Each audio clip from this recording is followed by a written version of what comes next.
Las fiestas. El calendario pagano contiene 8 festividades anuales denominadas también Rueda de la Bruja. Se compone de 4 aquelarres mayores: Imbolc o Imbolc, denominado también Oimelec, el 2 de febrero, que se asimila a la fiesta cristiana de la Candelaria; Beltane, el 30 de abril o 1 de mayo; Lughnasadh o Lammas, el 1 de agosto, cuando empieza la cosecha y se han recogido los primeros sembrados que el cristianismo asimiló al episodio de San Pedro liberado milagrosamente de la cárcel; y Samaín o Halloween, el 31 de octubre, víspera en el cristianismo de Todos los Santos. Las 4 festividades menores tienen lugar en los solsticios e equinoccios anuales. Ostara, el 21 de marzo, inicio de la primavera; Midsummer, el 21 de junio, comienzo del verano; Mabon, el 21 de septiembre, inicio del otoño; y Yule, el 21 de diciembre, comienzo del invierno. La influencia de los antiguos ritos de los druidas celtas es indudable.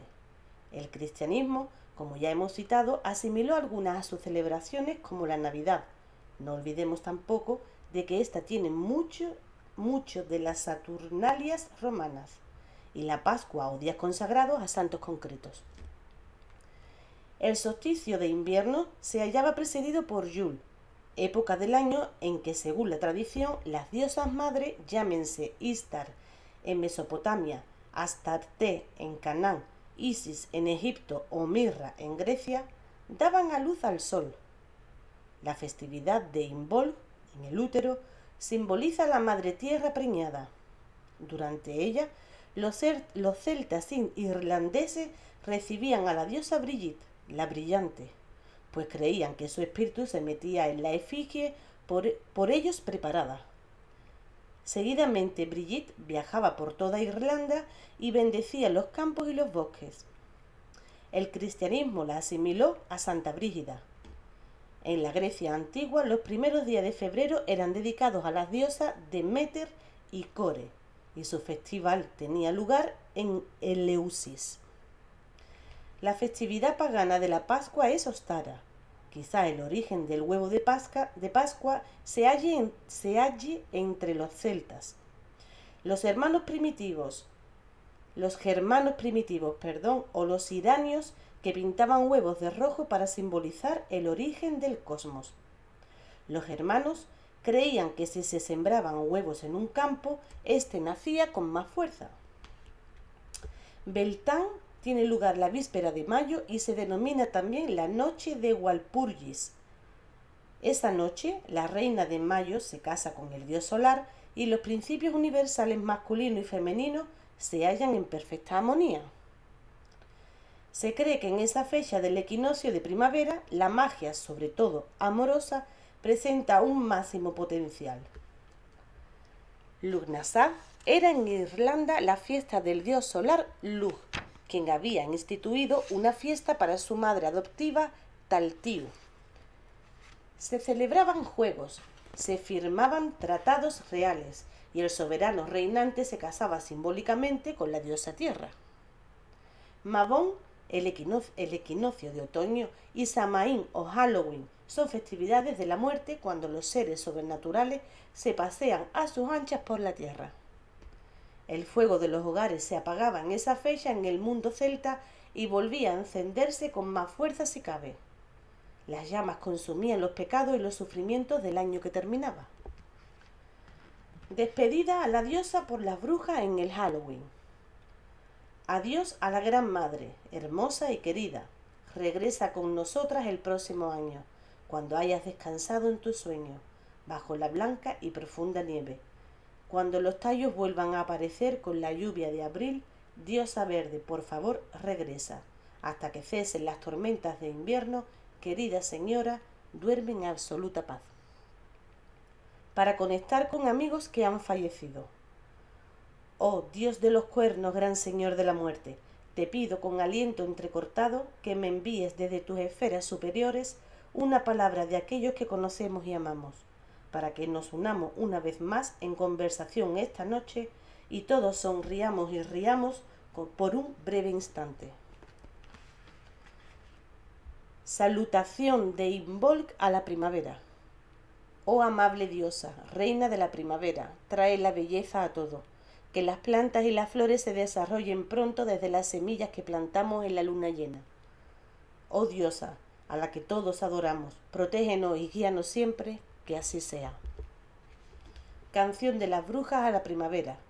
Alegremente damos vueltas, como cuando labramos y como cuando sembramos, plantar las nuevas semillas en fila, arriba y abajo, aquí y allá, esparcir las semillas por el campo para asegurar una cosecha abundante, cavar, sembrar, arar y azadornar. Mientras vamos arriba y abajo por el campo, la plateada luna brilla arriba. Los pájaros cantan sus canciones de amor. Todo el mundo debe bailar y cantar. Es el tiempo alegre de la primavera. Canción de Beltán, noche de la víspera de 1 de mayo. Baila, baila y da la bienvenida a mayo. Baila, baila y estemos todos alegres. Alegremente danzamos y damos la bienvenida a la reina, la diosa del campo, la diosa que es verde. Baila, baila y salta el fuego de Beltán. Baila, baila sobre la pira ardiente. Cuanto más alto saltemos, más crecerá el trigo. Saluda a la diosa, gran madre de todos nosotros. Baila, baila y estemos todos contentos. Baila, baila, mayo nunca es triste. Los colores del arco iris que salen con las lluvias son tomados por el sol y dados a las flores. Baila, baila, es el principio de mayo. Baila, baila, el tiempo para que juguemos. La diosa del campo es la diosa que es verde, así que saludemos a mayo y demos la bienvenida a su reino. La renovación esotérica. Ha puesto su centro de interés en la práctica de la magia como equivalente de la ciencia y del sentido común, que opera a causa de que las fuerzas ocultas constituyen una parte de la realidad física. La transformación del concepto de la brujería originada a partir de la literatura juvenil y para adultos se desenvuelve paralelamente a los movimientos religiosos antes apuntados de renovación de la brujería que llegan a la gran mayoría del público de forma confusa y parcial, mediante unas manifestaciones envueltas en un cierto misterio y esoterismo. La aparición de obras literarias como la del sudafricano J.R.R. Tolkien, 1892-1962, y la pléyade de seguidores y continuadores por la senda que cimentó, resulta imprescindible para la nueva consideración de la magia y la brujería. Así la brujería y la magia, gracias a ello y a la plasmación de algunas en el cine, las ha colocado en un plano de maravillosa posibilidad que, en ocasiones, origina muchos mundos mitológicos y en otras descubre significados y respuestas originales que nuestros episodios históricos, menos claros y, por ello, más susceptibles de provocar atracción por el misterio y el esoterismo que resumen. Incluso se colocan en la actualidad tan monótona y necesitada de imaginación. Tolkien, creador de una nueva y original mitología. Así pues, Tolkien, especialista en el conocimiento de los períodos épicos de la antigüedad y de los países que lo desenvolvieron, forjó una nueva historia europea. Hastiado por la senda que tomaba la realidad, se planteó otra mitología contrapuesta a las otras historias sagradas del nacimiento de Europa. Desechó las fuentes greco-romanas demasiado utilizadas durante siglos como creadoras de sueños e ideales. Tampoco quiso utilizar la Biblia por ser un mare magnum de disputas religiosas entre las diversas versiones cristianas y entre la razón y la fe, que había terminado por deteriorar su simbología y de esta forma inutilizando para que volara la fantasía literaria. Del mismo modo, no podía tomar al pie de la letra la mitología germánica acompañada de la grandiosidad orquestada por el genial Wagner, porque era la base escogida como bandera por el ejército que competía en los campos de batalla con Inglaterra, precisamente cuando puso manos a la obra.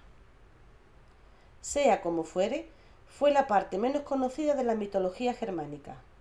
La ancestral mitología celta común a la de todos los primeros pueblos del Reino Unido y las historias sagradas nórdicas, las que le inspiraron el mundo maravilloso que desarrolló en su obra, gracias a sus conocimientos lingüísticos.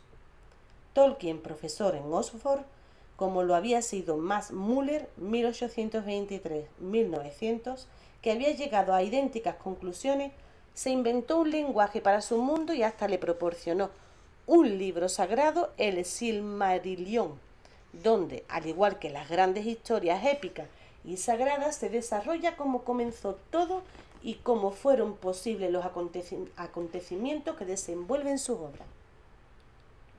La brujería alineada junto al lado oscuro de la magia.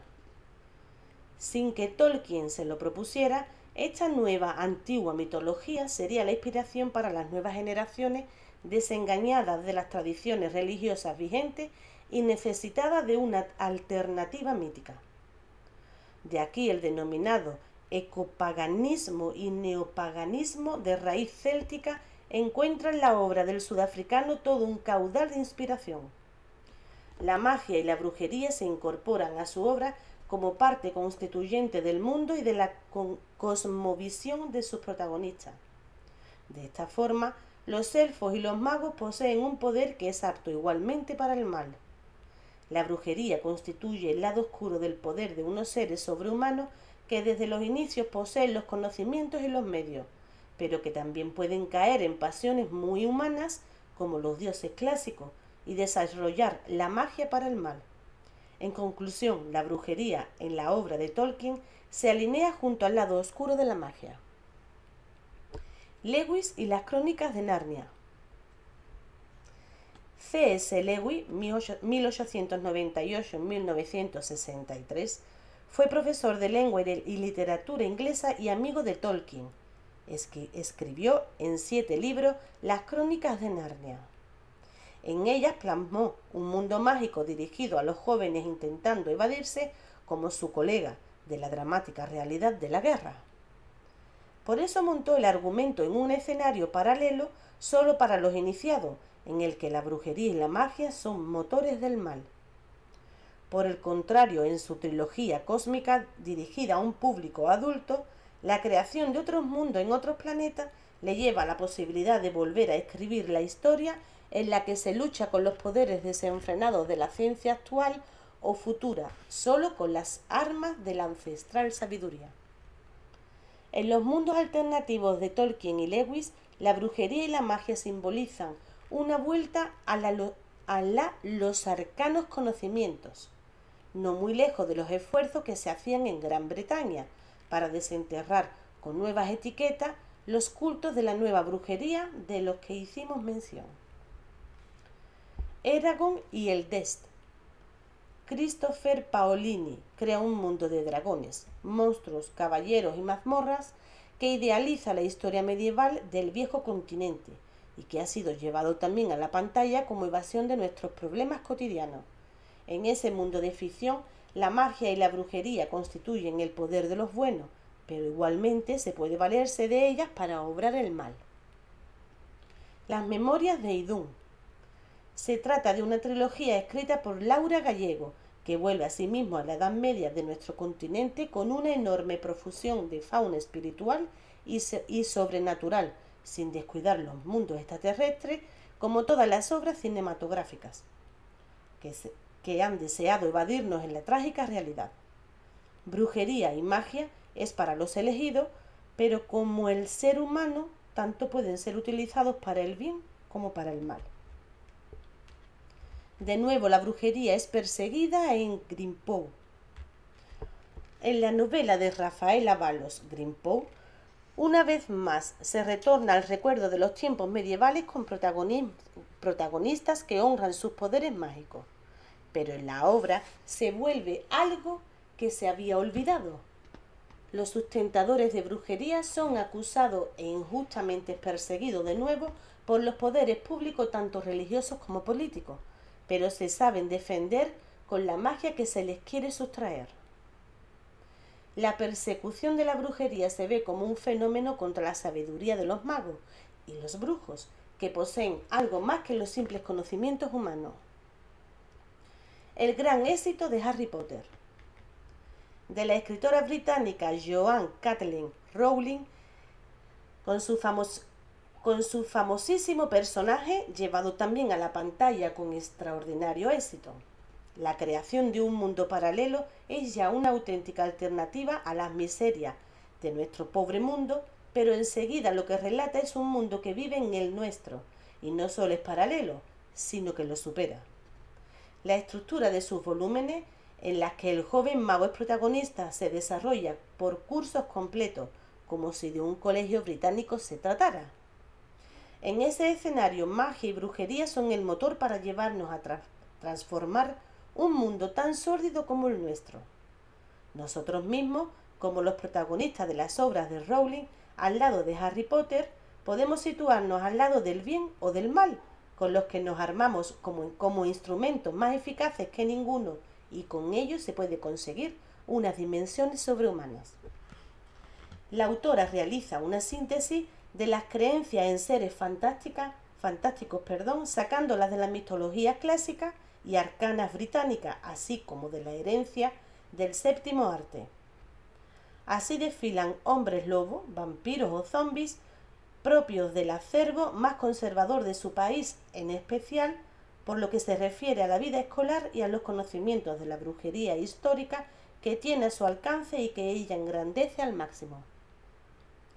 Lo cierto es que la idea de bruja o mago es fruto no solamente de una serie de cualidades innatas, sino de una formación académica singular. Con Harry Potter, la brujería alcanza la consideración de ciencia y materia de estudio dignificada y apreciada, y así consigue una dimensión paralela, no marginada, gracias al nacimiento también en su país de las diversas ramas de la brujería contemporánea.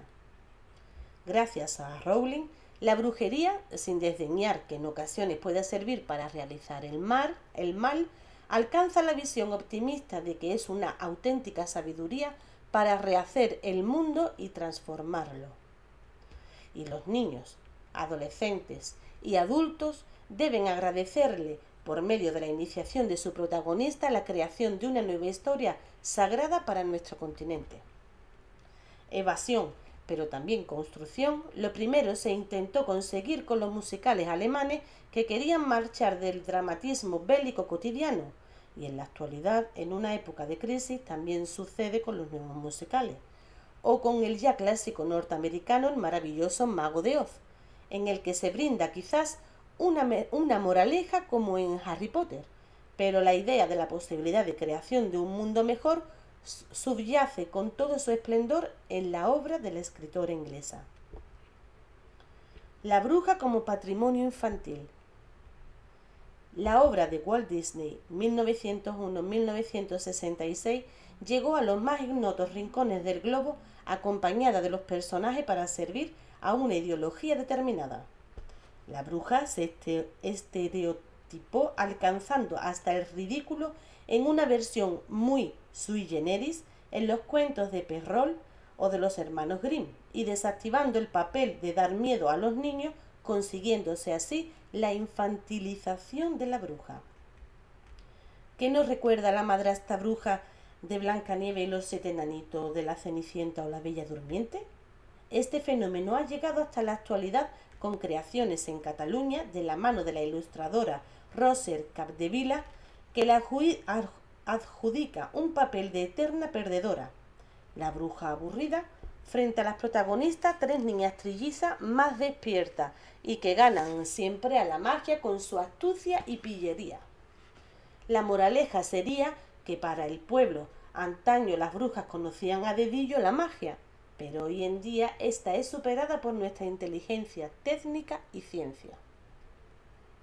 La bruja como patrimonio local. En nuestra época nos hemos rodeado de brujas en forma de agendas, figuritas, muñecos, el tarot de las cartas, etc., que se equiparan a amuletos de la suerte. Hasta incluso existe en Sort, población catalana, provincia de Lleida, una administración de lotería con el nombre de la Bruja de Oro, y en la que la suerte ha favorecido en varias ocasiones. Aquí la bruja se ha convertido en una fuerza aliada.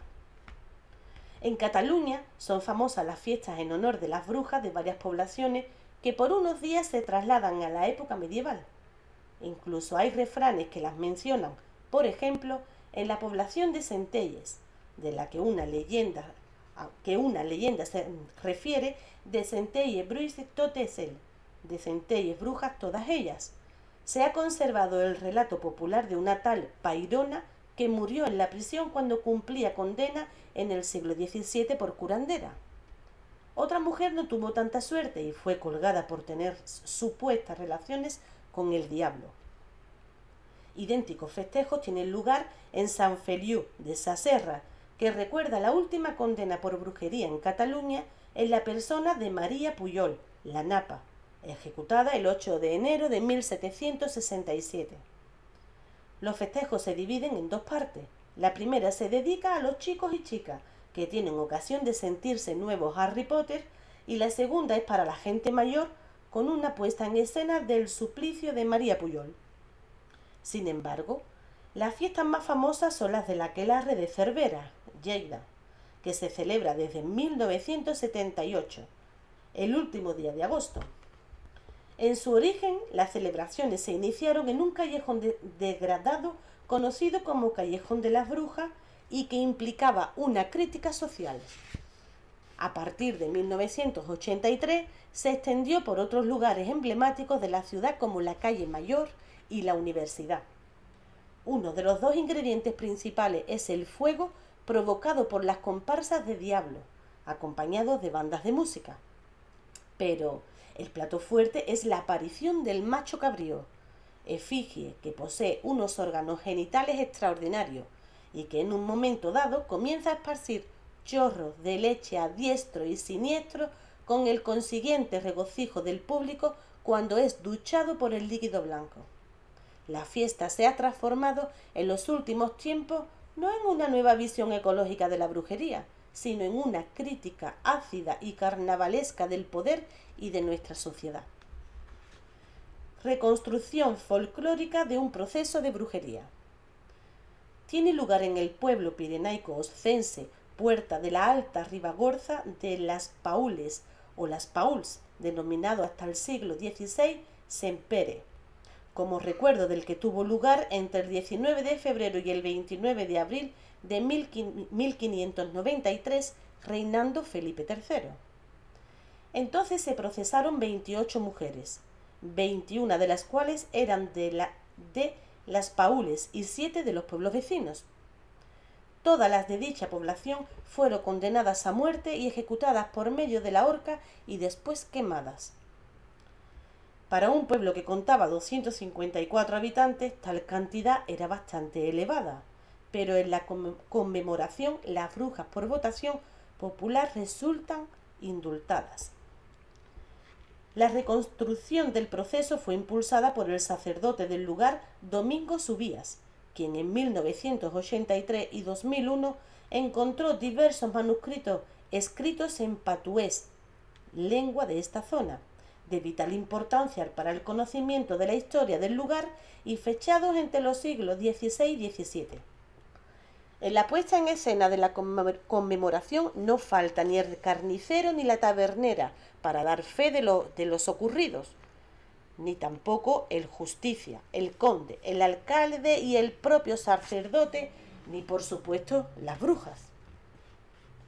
Un grupo de actores improvisados, salvo el cura, compuesto por habitantes del pueblo y de la vecindad, se encargan de la representación. Tras ello, hay un arduo trabajo, incluida la confección de los trajes y la recolecta por parte de los niños de flores medicinales, amén de un mercado medieval. Es probable que los cadáveres de las brujas fueran llevados a un lugar conocido como el Fosado, porque se les negaba la inhumación en el cementerio como a los suicidas. En aquel lugar fueron depositados en agujeros y destrozados a base de pedradas de los asistentes.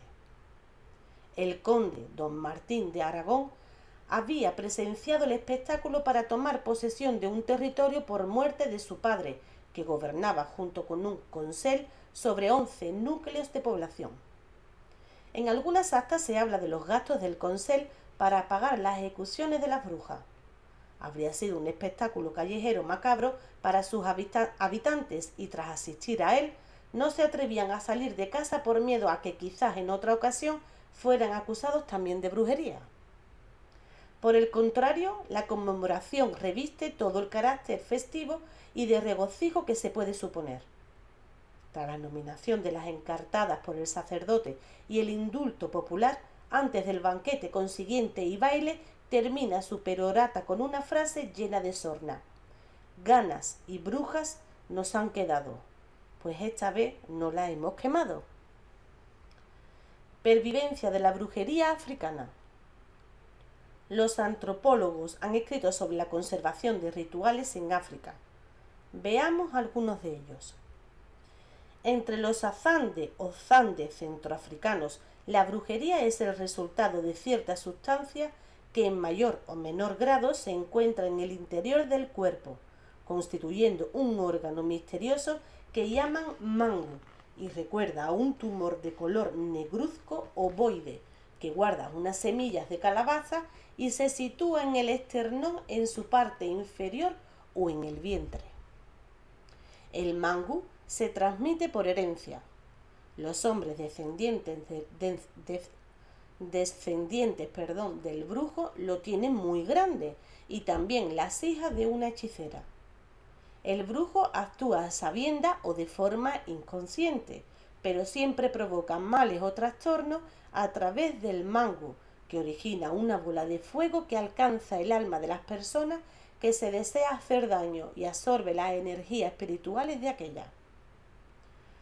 Los azande creen que los vehículos de transmisión del mal son los gatos que traen al mundo a las brujas. Los gatos pueden llegar a enfermar a un brujo según su mirada.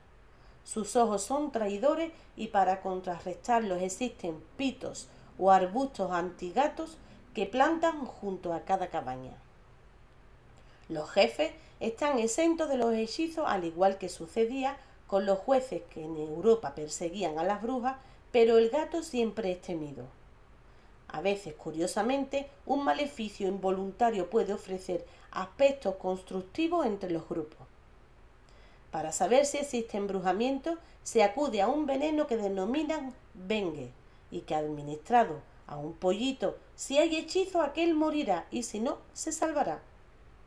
Es un tóxico natural al que se dirigen como si fuera una persona. Su respuesta es inapelable. A la menor sospecha de brujería se utiliza el bengue. Entonces acuden al embrujador y le conminan a que deje de actuar el hechizo. Aquel escupe sobre el ala del pollito muerto a causa del veneno. Acto seguido se excusa de su fuerza interior que ha causado el trastorno y nada más. El procedimiento, que entre los dos pueblos podría ser violento, entre los azande es harto constructivo. No siempre sucede así, y en ocasiones hay muertes que se achacan a manejos brujescos. Entonces se solicita el contraataque mágico y si éste logra su cometido, los parientes levantan el luto.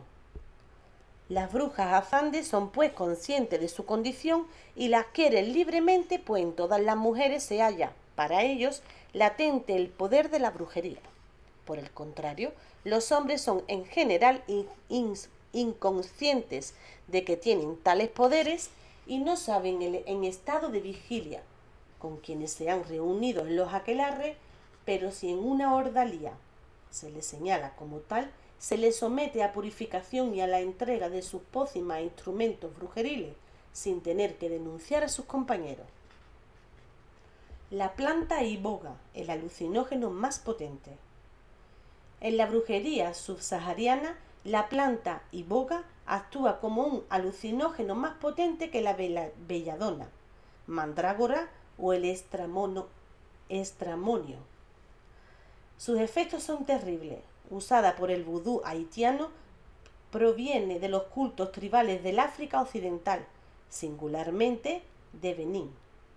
Esta droga confiere el poder de hacer zombies una vez consumida en forma de polvo blanco que se sopla en la cara del afectado, quien comienza a hallarse primero aletargado y en trance y a continuación pierde todas las facultades mentales propias de un ser vivo debido al daño cerebral que produce y termina como un muerto, pero conserva las facultades motrices.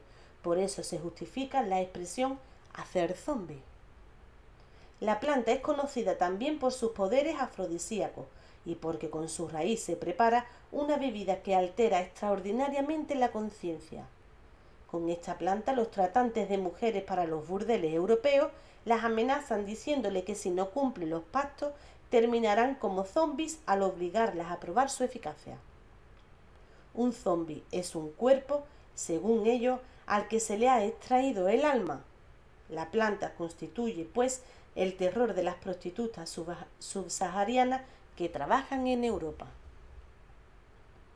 Confesiones de las brujas africanas. En general, son de carácter notablemente íntimo. Soy la madre de la niña que ahora está enferma. Nuestro grupo ha devorado su cuerpo. Me dieron a comer su corazón, pero no lo comí y se lo devolví a mi hijita. Hemos repartido y devorado las partes del niño, de modo que ahora ya no tiene remedio. Nos hemos bebido la sangre de un guerrero enemigo joven y nos ha proporcionado una fortaleza inusitada. Sin embargo, no se refieren a los cuerpos físicos que permanecían intactos, sino a lo que ellas denominaban cuerpo astral, espiritual o cuerpo sutil de las víctimas. Así lo reconocen la mayoría de antropólogos y lo confesaban las propias inculpadas. Pero, en cuanto a la sangre del enemigo, ¿también la acción era ficticia o se trataba de una excepción? Justificación de la brujería entre los zulúes. Las reuniones del pater familias con las nuevas esposas, dentro de la más pura poligamia, ponen siempre en peligro la coherencia económica del grupo. Entonces, sobrevienen los odios y, como consecuencia, las acusaciones de brujería. También surgen sentimientos poco amistosos entre las mujeres de una familia que no pueden participar del patrimonio común. De este modo, las mujeres acusan de brujería a las advenedizas o viceversa, y también a las esposas de sus hermanos, siempre dentro de comunidades o grupos relativamente pequeños. Perversión sexual de ciertos brujos. Los Pondo de Sudáfrica son de la opinión que las brujas mantienen relaciones sexuales con familiares muertos con forma de fantasma de color blancuzco. Los Dembu de Zambia relacionan estrechamente brujería y sexualidad. Una bruja no solo tiene relaciones íntimas con su marido, sino también con un familiar al que se entrega en secreto. Pero como para satisfacer a la mujer gasta grandes energías, las consigue del marido hasta hacerlo impotente y causándole la muerte. Pero su espectro continúa sus relaciones sexuales con la bruja y uno de los procedimientos para que éstas no se aminoren es provocar que la mujer realice actividades maléficas. Voracidad de algunos brujos. Los brujos y brujas de los Nyakyusa de Tanzania poseen una irrefrenable voracidad nutritiva, dándose grandes banquetes a costa de las energías de sus vecinos cuando estos duermen. Resecan el ganado absorbiéndoles la leche y la médula. Por eso huelen siempre a leche, grasa, carne. Para descubrir a los brujos se le daba veneno al sospechoso y también al acusador. De esta forma se garantizaba la seriedad de la denuncia. Hay que señalar que, curiosamente, a diferencia de otras tribus, se producían pocas defunciones como consecuencia de que el veneno no se tragaba, sino que inmediatamente se vomitaba. Si el supuesto brujo rechazaba la prueba, era culpado de tal y podía ser alanceado, expulsado de su comunidad o marginado en una especie de ostracismo, y tenía que establecerse lejos del poblado. Agresividad injustificada. Los brujos de los Yisu de Kenia se valen de ratas domesticadas que envían a la choza de sus víctimas para conseguir despojos que después los brujos utilizarán en sus hechizos. De esta forma se complacen en una agresividad sin un objetivo específico que la justifique y con ello gozan extraordinariamente. Otras pruebas para detectar a los brujos. A semejanza de las ordalías de Occidente, señalaremos la prueba del agua hirviendo o la del hierro al rojo vivo. Si eran inocentes no tenían por qué sufrir ningún daño. Quienes rehusaban estas pruebas debían atenerse a las consecuencias. Una prueba singular fue la experimentada en la Costa de Marfil, que consistía en introducir en el ojo del supuesto brujo una sustancia que producía un dolor terrible e incluso la ceguera. Se proclamaba inocente el que poseía la capacidad de segregar líquido y proteger así el globo ocular. Recordemos que en el viejo continente se creía que las brujas no tenían la capacidad de segregar lágrimas. En el Congo, cerca de su capital, se detecta a los brujos tras una inmersión en el río mientras una especie de santón les echa agua en los cabellos. Según la disposición de que estos adopten, se es culpable o no, descubriendo no solo quiénes son brujos, sino quiénes se hayan embrujado. En otros lugares se cree que el sonido de los tambores descubrirá a los supuestos hechiceros. También se utilizaba el sacrificio de un pollo. Según cómo se comportara el animal antes de morir, revelaba la calidad del brujo. En África también se persiguió a los brujos. Al parecer, ya entrado el siglo XX, se produjo un aumento alarmante de brujas subsaharianas y se iniciaron campañas para darles caza y exterminarlas hasta donde se pudiera. Una de las primeras organizaciones con este cometido, con carácter ya masivo, fue la de Bamukapi, que en 1934 reclutó guerreros en Malawi, Zambia, Zimbabue y parte del Congo. Sus miembros, jóvenes, iban vestidos a la europea y encuadrados en grupos de 3 a 5. Viajaban a lo largo y ancho de los países citados a las casas de brujas. Cuando llegaban a un poblado, se entrevistaban con el jefe solicitándole que reuniera a todos sus moradores y les hiciera desfilar ante ellos, quienes provistos de pequeños espejos espiaban sus movimientos. Si alguna vieja se escondía o decidía no presentarse a la revista, era inmediatamente tachada de presunta bruja. A las viejas acusadas de brujería se les obligaba a beber cierta pócima jabonosa de color rojizo que, al parecer, les anulaba la voluntad y las obligaba a entregar todos los instrumentos maléficos. Los Anatinga constituyeron una organización muy singular que después de 1945 en Nigeria y Costa de Oro se dedicó a perseguir sistemáticamente a los brujos.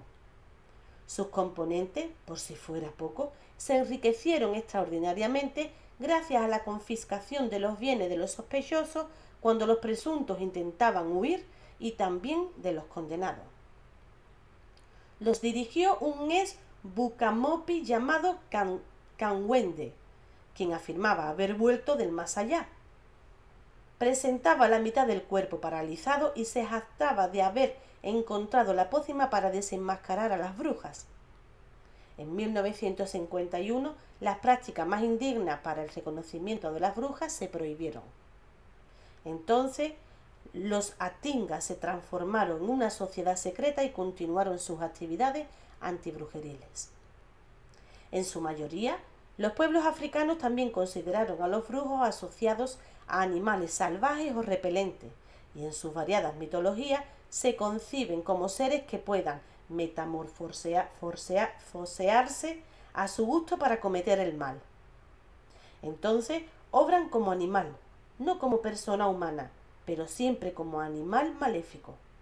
Aunque existan brujas de noche y brujos de día, son los primeros los más temidos por causar el mayor daño. Al llegar las luces del día, este tipo de brujos se esconde. Es creencia africana que este momento actúa al revés que el resto de las tribus, realizando sus obras contrarias a los demás. Viven también no en el poblado, sino en sus lindes, como sucios y perversos. Las confesiones cristianas a la casa de las brujas en África. Hasta hace muy poco, las diversas confesiones cristianas también participaron en la caza de brujas en África. Algunas utilizaron un instrumento que denominaban bull roer, el que brama como un toro, que consistía en un mango de madera, una cuerda y un objeto ahuecado al otro extremo. Si se hacía girar con rapidez, producía un ruido terrorífico que asustaba a las pobres viejas, y descontroladas caían fácilmente en las redes de sus perseguidores. Los sionistas y los seráficos de Nigeria y de África del Sur llenaban la boca y la garganta de las presuntas, mientras las rociaban con agua bendita y les leía versículos de la Biblia que no podían soportar. Si la bruja confesaba su condición y hacía entrega de sus instrumentos maléficos, en especial su pájaro familiar, un equivalente del gato, y su cuerno de hechicería, las perdonaban porque consideraban que se habían curado de su enfermedad. Magia negra en el corazón de África. Aunque existan hechiceros constructivos como los de Matabeles de África del Sur, a los que se le consulta el porvenir y otros que actúan como chamanes o curanderos, una buena parte ha continuado dedicándose a la magia negra con métodos horripilantes. En junio de 1965, su descubrimiento llevó a la cárcel a uno de los candidatos a la presidencia de Liberia, Clarence Simpson, al que se le encontró la mandíbula, los ojos y las mejillas de una mujer muerta en el transcurso de un sacrificio ritual. Clarence Simpson estaba acostumbrado a pasar largas temporadas en Europa y América, con una educación y formación cultural netamente occidental. Pero el asegurarle que a través del ritual conseguiría la presidencia del país fue mucho más fuerte. Tras el arresto, se constató que este ritual mágico no era aislado a través de una organización secreta denominada los Hombres Leopardo. Pero aquí los brujos son fundamentales para desenmascarar a los culpables. Los brujos contra los hombres leopardo. Una mañana, los moradores de un pueblo de un escenario situado más o menos en el centro este africano descubren a uno de sus vecinos muerto violentamente. La noche anterior, todos oyeron atemorizados el grito de un leopardo. Como precaución, cerraron las puertas y ventanas de sus casas. Acto seguido, se refugiaron en los lugares más recónditos del hogar. Lo malo es que cuando se oía el rugido, ya había caído la primera víctima. Examinada esta, se encontró en los lados de su cuello las indudables garras o dientes de un leopardo.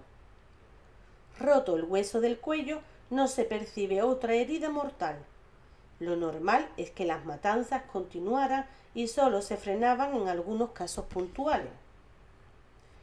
Es entonces cuando los jefes del poblado y los ancianos recababan la ayuda de los brujos, que en este caso iban a actuar excepcionalmente en ayuda de la comunidad. Estos inician sus pesquisas para descubrir a los sospechosos, comenzando por los parientes de la víctima, a los que se le hacía jurar su inocencia y se les sometía a pruebas de auténtica magia negra. Si se acusaba a un individuo determinado y éste negaba toda culpabilidad, se le sometía a la prueba del bambú afilado, dentro de la gran magia de la vara o azote. Conducido a la plaza del pueblo, el sospechoso se enfrentaba con un brujo superior, que desempeñaba también el papel de adivino y que poseía entre las piernas una vara muy afilada. A su lado se colocaban dos brujos auxiliares, con sendas varas también. A una señal convenida, uno de los brujos menores comenzaba a golpear la vara del gran brujo y a continuación hacía lo mismo su compañero. El brujo más importante miraba su bastón que permanecía inmóvil mientras él presentaba los brazos rígidos por completo. El ritmo aumentaba hasta que aquel empezaba a girar sus ojos y a mover su idéntica cadencia de los bastones, sus brazos sobre el suelo. El ritmo acaba siendo frenético, sostenido durante muchas horas. Si entonces el brujo principal caía en trance, era un signo favorable al individuo sospechoso, pero si caía preso de convulsiones en tierra, el sospechoso era declarado culpable. Entonces el brujo mayor cogía su vara y golpeaba con una furia endemoniada, y nunca mejor empleado el adjetivo, al presunto. Era entonces cuando el supuesto culpable, lleno de terror, confesaba su culpa. Así se creía que la gran magia de la vara era infalible. Pero era precisamente otro brujo el que acaudillaba la secta maligna y mágicamente también transformaba a sus seguidores en hombres leopardos sedientos de sangre para alimentar al fetiche del grupo, una bola de cera del tamaño de la cabeza de un niño, recubiertas de hojas unidas entre sí y fibras de planta y animales disecados. El fetiche se hallaba sediento de humedad, sangre de diversos animales y sangre humana para poder realizar grandes empresas a través de sus adoradores. No siempre los asesinos capturados eran castigados con mucha severidad. En ocasiones solo les fueron dictadas penas leves porque los tribunales argumentaban que no eran ellos los culpables, sino los leopardos en los que se habían transformado, lo cual no era impedimento a la larga para su linchamiento. A veces estos hombres leopardos fueron la fuerza de choque de los todavía jóvenes nacionalismos africanos. Así, por ejemplo, dentro de la organización terrorista del Mau Mau de los Kikuyus, quienes lucharon por la independencia de Kenia y fueron brutalmente reprimidos por las fuerzas británicas. Como hemos visto en este caso, las funciones del brujo y adivino sin el tradicional carácter maléfico se ofrecen en este caso en una misma persona, haciéndose sinónima también la condición de brujo y hechicero. Importancia de ciertos brujos en ritos de iniciación. No todo es negativo en la consideración de los brujos. Algunos son importantes y ejercen una función de primer orden en ciertos ritos de iniciación. Así, en el desarrollo de una institución del culto africano llena de misticismo y simbolismo que en África tropical se conoce como gregre, cuya finalidad es la preparación de los muchachos para convertirse en hombres. Cuando hay suficiente número de jóvenes para ella, los jefes y ancianos llaman al brujo más prestigioso de la zona, para que desvanezcan los influjos malignos. Hecho esto, se elige a otro brujo como maestro del gregre, único responsable de que la ceremonia se lleve a buen término. Elige entonces el lugar adecuado en un paraje recóndito de la selva y lejos del pueblo. El recinto se convierte en tabú, sagrado, intocable. Solo los jefes pueden entrar en él y si lo hacen, los intrusos o las mujeres son condenados a muerte. La zona es un laberinto de callejas para disuadir al que quiera entrar. Se entierran en ella toda clase de objetos mágicos. El recinto se conoce como bosque del diablo.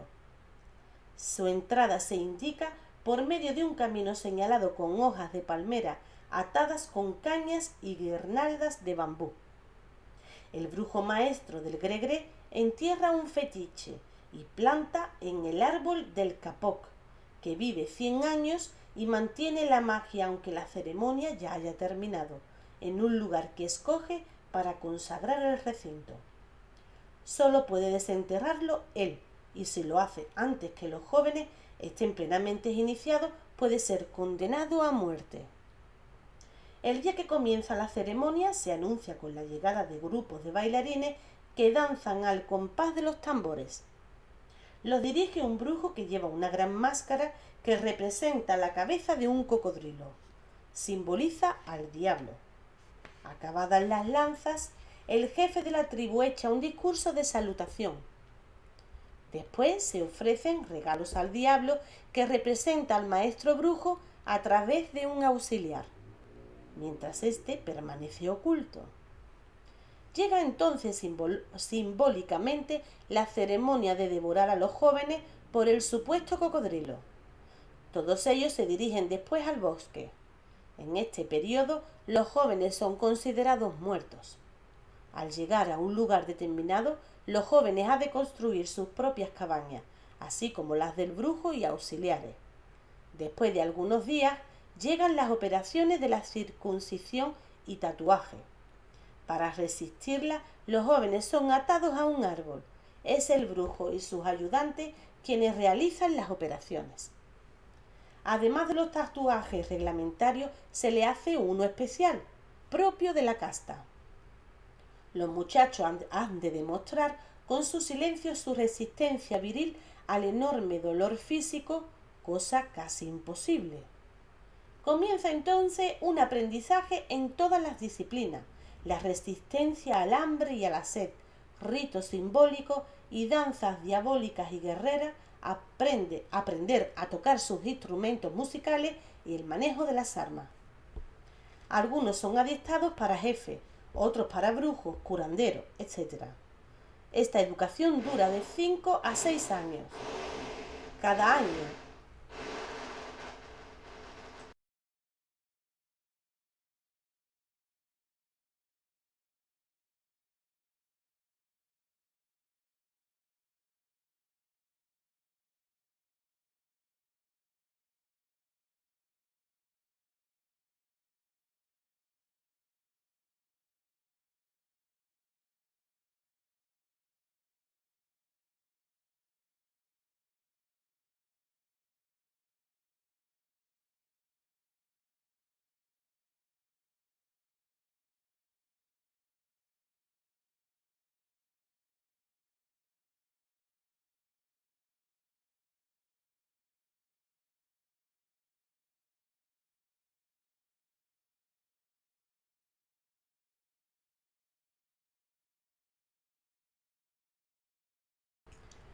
algunos son adiestrados para jefes, otros para brujos, curanderos, etc. Esta educación dura de 5 a 6 años. Cada año el diablo brujo les visita y constata todo lo que han aprendido. Por último, los jóvenes ya convertidos en hombres regresan al poblado, que es una fiesta con bailarines, la aparición del diablo brujo, etc. Los jóvenes llevan unos vestidos horrorosos que causan miedo a las mujeres. El brujo maestro hace un discurso de bienvenida y recibe numerosos regalos. Los jóvenes vuelven al bosque y se ponen los vestidos nuevos que les han regalado sus padres. Al regresar al poblado, sin mirar hacia atrás, el brujo maestro y el diablo y sus auxiliares queman los antiguos trajes y todo el resto del poblado improvisado. Y así comienza la nueva vida de los nuevos hombres de la tribu. Las muchachas tienen otro rito de iniciación para ellas. Pueden sufrir la ablación del clítoris, que se argumenta como cosa de higiene, pero en el fondo machismo superlativo, es para que no sientan placer en las acciones íntimas, solo pueden tenerlo ellos. Y después son tatuadas. Aprenden a cantar, a bailar, así como las labores propias de su sexo, y se les enseña el camino para desempeñar su papel de mujeres y madres, además de hacerlas engordar, porque es ese el look que gusta a los futuros pretendientes que las comprarán para casarse. Las chufas norteafricanas. Las chufas se encuentran en los pequeños pueblos de las costas del centro de Marruecos. Aunque exista algún brujo, son pocos, porque en el mundo islámico está mal visto que el hombre se dedique a estas tareas al margen de la religión. En este escenario se encuentra una gran cantidad de elementos mágicos que giran en torno al mar en un sincretismo religioso con el Islam y las tribus precedentes, semejante a lo que sucede con el cristianismo y a la América Latina. Uno de los centros es Azemur. Las chufas visten de rojo y verde y llevan tatuajes en la barbilla.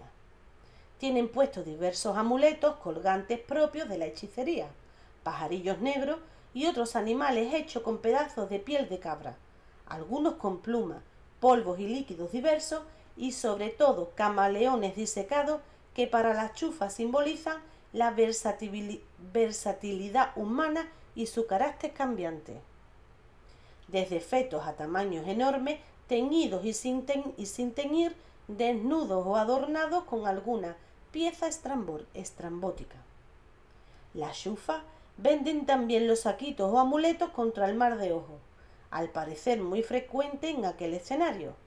Sin embargo, su utilización no se circunscribe a este encantamiento. Los saquitos también los prescriben contra 3 problemas: el amoroso, el económico y el de la descendencia. Si a una mujer le gusta a un hombre, puede pedir ayuda a una chufa, y ésta coloca algún objeto personal de aquel, como pelos o un pedazo de vestido envuelto en un trozo de piel de camaleón, así como su nombre escrito en papel, y lo deposita en una roca con henna, el famoso tinte extraído de las plantas de su nombre, y flores, en especial rosa, así como su nombre escrito en un papel en la orilla del mar, y aguarda a que lleguen las olas, símbolo del cambio como el camaleón. Los varones acostumbrados a cambiar de parecer como el mar han de caer rendidos a los pies de quienes ellas solicitan a la roca, una vez el amuleto se ha ido con las olas del mar. Una mujer puede pedir riquezas, un coche, una casa, a una chufa, pero claro, ésta recibe su estipendio, que puede ser elevado a cambio del exorcismo. No sabemos qué pasa si no se cumplen los deseos, si ese estipendio es devuelto. Por último, si una mujer cree que es estéril, porque durante un plazo prudente de su vida conyugal no ha quedado embarazada, hará lo posible para que no se la etiquete de estéril y su marido no tenga que acudir a la poligamia, una vez más en desuso por la cuestión económica, y solo se lleve a práctica únicamente en determinadas circunstancias. No sabemos tampoco si es el marido el impotente que sucede, porque en una educación tradicionalmente machista que viene del mandato bíblico, en general siempre se acusa de esterilidad a ella. Así, las chufas, desde la aparición del alba hasta poco antes de la llegada de la plenitud del sol, deposita sus amuletos en la arena en polvo verde de henna. Esta puede utilizarse como una pasta que tras secarse tiñe de color naranja, siendo empleada por las mujeres como tinte para el cabello y para pies, manos y uñas, para atraer al sexo opuesto, con una duración de empleo de 10 a 15 días. Sus hojas se usan para curar la impotencia, así como otras disfunciones sexuales, al igual que funcionan como un magnífico afrodisíaco. La henna la venden con profusión en tenderetes en los mercados. Si alguna chica te hace un tatuaje con henna, tenlo por motivo de afecto y comunicación. Las muchachas árabes suelen realizar con la henna preciosos motivos floreados y sencillos, solo en determinadas partes del cuerpo, mientras que las bereberes, etnia originaria de Marruecos que constituye el 40% de su población, realizan otros motivos más barrocos que los extienden por brazos y piernas. La henna entra pues con méritos propios en el misterioso mundo de la hechicería. Las chufas visten shilaba y pañuelos verdes, y además de la henna siempre llevan el mazo de cartas de la suerte consigo y cobran por su interpretación, como en todas partes. ¿La licantropía un terrible hechizo? La licantropía, del griego likos, lobo, y antropos, hombre, significa la conversión de un hombre en lobo. Es una creencia popular que aparece ya en los escritores clásicos y sobre todo en el folclore de los países que recibieron la influencia céltica: Galicia, Bretaña, País de Gales. Lo que motivó su conversión en tema literario aparece en María de Francia, Cervantes, Persiles. Todavía la medicina ignora las verdaderas causas de la licantropía y se limita a confirmar su existencia como producto de los horrores de una guerra o de una situación límite, y, hasta hace poco, englobaba en ella diversos estados neuropatológicos y psicopáticos como el histerismo delirante, algunas formas de epilepsia, la demencia precoz, la locura maníaco-depresiva y la degeneración mental. Así, se tildaba licantropía a cualquier delirio en el que el paciente se creyera un animal o que tuviera la manía de la vida errante, e incluso a veces las violaciones. En los siglos de la caza de brujas, los campesinos estaban convencidos de que los licántropos eran presa del demonio como consecuencia de algún gravísimo pecado cometido o de algún maleficio provocado por alguna malvada bruja. Por eso, si los pillaban, su destino inexorable era la hoguera. Algunos argumentaban que el hombre lobo podía curarse si se le propinaba un fuerte porrazo en la frente, mientras se hallaban en plena crisis con una piedra o bastón. Al igual que la figura del vampiro o del monstruo de Frankenstein, también la figura del hombre lobo, en que las noches de luna llena sufre tal transformación, se nos ha hecho familiar a través del cine. Sus manos, su cara y todo su cuerpo se cubren de pelos, las uñas se transforman en garras y los dientes le crecen. Acto seguido, sale a los caminos para atacar a hombres y animales y devorarlos. Una vez saciado su apetito, vuelve a casa, recupera su forma humana y al día siguiente no recuerda nada de lo ocurrido. Solo puede ser muerto en trance por el disparo de una bala de plata. Entonces, antes de morir, se transforma de nuevo en el ser humano que fue. Aunque en la actualidad los hombres lobo parecen casi totalmente extinguidos, de cuando en cuando algún caso de psicopatología criminal puede ser incluido en la licantropía debido a su carácter animal.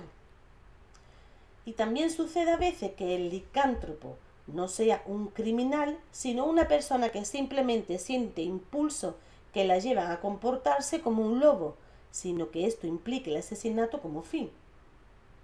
De aquí el haberse realizado películas de hombres lobos buenos, mansos o hasta defensores del bien. La licantropía no es solo una enfermedad propia de los adultos. En febrero de 1951, la policía localizó a una tal Rosario Guisa, una niña de 4 años que vivía con su madre en una cabaña de adobe cerca de Savona, Italia. Cuando llegó la policía, emitió unos aullidos propios de un lobo. Se cuenta que de mayor se curó. A fines de 1950, los periódicos italianos recogieron con todo detalle la historia de la loba de Posillipo.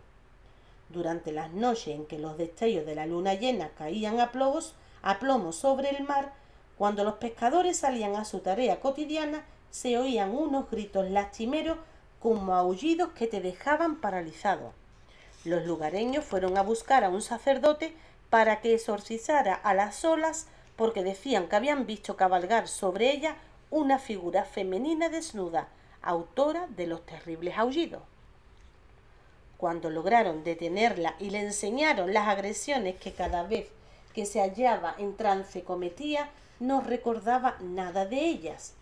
Fue internada en un establecimiento psiquiátrico, aunque malas lenguas dijeron que la habían embrujado. Ese mismo año el filósofo Armando Carlini, al salir de una iglesia de la mismísima Roma, con la luna llena iluminando el ambiente, sintió que alguien le perseguía. Acto seguido, una especie de animal se le echó encima en forma de lobo feroz. Carlini consiguió huir y refugiarse en su casa mientras los alaridos atronaban el escenario. Después se enteró de que un hombre lobo vagaba por el lugar y había herido a varias personas con sus zarpazos. Otra vez Vox Populi montó la teoría de que Carlini, ya anciano, como de joven había sido diputado por el partido fascista, alguien había hecho un conjuro para que fuera atacado. Meses después fue detenido en la ciudad eterna el considerado lobo de Villaborghese. Se trataba de un joven que durante sus ataques poseía una fuerza descomunal y unas ganas irresistibles de correr por la hierba con una furia desenfrenada y comportarse como un auténtico lobo, siendo una persona normal cuando cedían los ataques. Hasta se cuenta que el jefe de una banda de bandidos conocido como Albino Carli, quien realizaba sus fechorías por Milán y alrededores, cuando pudo ser apresado, los carceleros huyeron despavoridos al contemplar que dentro de su celda la primera noche de luna llena adoptaba la forma de un lobo. Tuvieron que trasladarlo a otra celda aislado y atarle dejándolo inmovilizado porque temieron que con sus afiladas uñas se desgarrara por completo como había empezado a hacer. Naturalmente, para los carabineros no había mayor razón para sus ataques que el estar endemoniado. Un curioso caso de licantropía fue el protagonizado por Nastasia Filipovna, una refugiada rusa en Nueva York en los años 20. Nastasia era de sangre aristócrata, poseía una extraña fisonomía que recordaba la de una loba, los ojos enormes, los tenía muy separados y su frente era robusta, pero baja. Presentaba una nariz larga, una boca desmesurada. Cuando reía, sus dientes relampagueaban. Se había especializado en ocultismo y su mayor afición era contemplar su bola de cristal horas y horas imaginando trasladarse a un mundo primitivo. Según comentaba, un campamento de mongoles cavernícolas en donde ella misma desollaba osos con cuchillos de piedra. Cierto día la invitaron a participar en un experimento en el que se trataba, mediante una profunda meditación, de traspasar una puerta ficticia y trasladarse a otros mundos. Llevaba más de una hora Anastasia sentada sobre sus talones cuando comenzó a mascullar. Nieve. Todo está blanco. Hay nieve por doquier y la luna se refleja en la nieve blanca. Los árboles negros son como lanzas dirigidas hacia el cielo. Me siento tendida en la nieve, abrazada a ella, pero no tengo frío y eso que estoy desnuda, aunque me tapo con un grueso abrigo de piel. Me reconforto con la tibia nieve. Mi vientre y mi mejilla se hallan en contacto con el manto blanco. ¡Qué placer! Ahora inicio el movimiento. Voy arrastrándome y me valgo de las manos y las rodillas. Ya no me arrastro, sino que corro sobre mis manos y mis pies. Voy muy deprisa, casi más que el viento. Qué bien huele la nieve. Corro más y más y más. La respiración de Anastasia era pesada, jadeaba. De su abierta boca goteaba una espesa saliva. Comenzó a ladrar, a aullar como un lobo. Uno de los presentes, temeroso, intentó volverla en sí y le espetó: «Despierta, Anastasia, no ha pasado nada, vuelve de tu sueño». Anastasia lanzó un gruñido de desaprobación y acto seguido se lanzó a la yugular de quien así hablaba. Por suerte, éste la esquivó con rapidez y la mujer se vino pesadamente al suelo.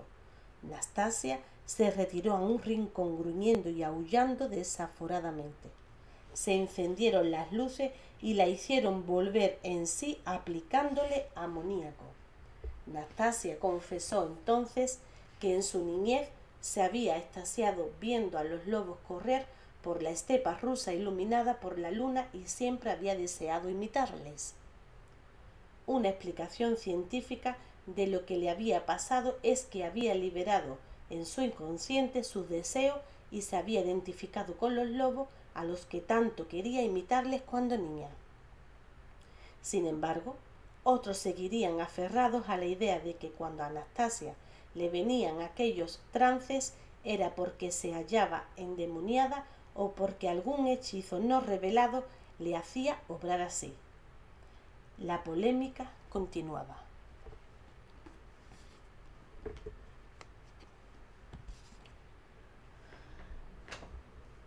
Bueno, pues este ha sido el fin del libro. Hemos terminado hoy. Y quiero anunciar, gracias a todos, y quiero anunciar que para el jueves empezamos otro libro nuevo. Se titula El laboratorio de alquimistas y espero que os guste. Gracias.